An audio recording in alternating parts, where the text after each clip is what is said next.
कभी कभार ना मसला बैड मार्केट नहीं होती, बैड माइंडसेट होता है। अगर आप किसी ऐसे क्लाइंट के साथ काम कर रहे हैं जो कि अनएजुकेटेड है या उसको फील्ड से रिलेटेड बिल्कुल भी नॉलेज नहीं है और उसको सिर्फ प्रॉफिट्स चाहिए, उसके लिए कुछ मैटर नहीं करता कि आप रैंकिंग पे काम कर रहे हैं, आप ग्रोथ के ऊपर काम कर रहे हैं या आप ब्रांडिंग के ऊपर काम कर रहे हैं, उसको सिर्फ प्रॉफिट्स चाहिए।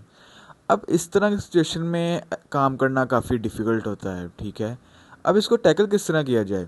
इसको टैकल करने का तरीका ये है कि आप हर काम को, अपनी हर स्ट्रैटेजी को उसके गोल के साथ रिलेट कर दें। अब उसका गोल क्या है? प्रॉफिट। तो आप अपने हर काम को उसके प्रॉफिट के साथ रिलेट कर दें। लेट्स से आप उसको इस तरह कह सकते हैं कि I have launch some campaigns which would be help to maximize our sales, ठीक है। अब ऑब्वियसली जब उसकी सेल्स इंक्रीज़ होंगी तो उसके प्रॉफिट्स इंक्रीज़ होंगे। लेट्स से 30% मार्जिन $1000 की सेल्स के ऊपर है। So what if the sales would be $2000 and obviously the profits would be increase, ठीक है। अब आप उसकी लैंग्वेज में बात कर रहे हैं, कोई ज़रूरत नहीं है आपको उसके सामने एफिशिएंट बनने की या अपनी स्किल दिखाने की कि यार मुझे ये स्किल बहुत अच्छी तरीके से आती है, ये मुझे काम बहुत अच्छे तरीके से आता है। वो इनसिक्योर हो जाएगा, ठीक है, कंफ्यूज हो जाएगा। उसको अपनी जो गोल है, उसका शॉर्ट टर्म गोल है, उसको उसमें डिफ़िकल्टी नज़र आएगी, ठीक है, जबकि आपका लॉन्ग टर्म ग्रोथ के ऊपर फोकस है।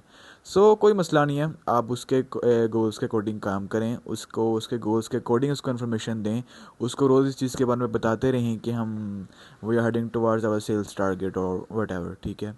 सो इस तरह की सिचुएशन को इस तरह टैकल किया।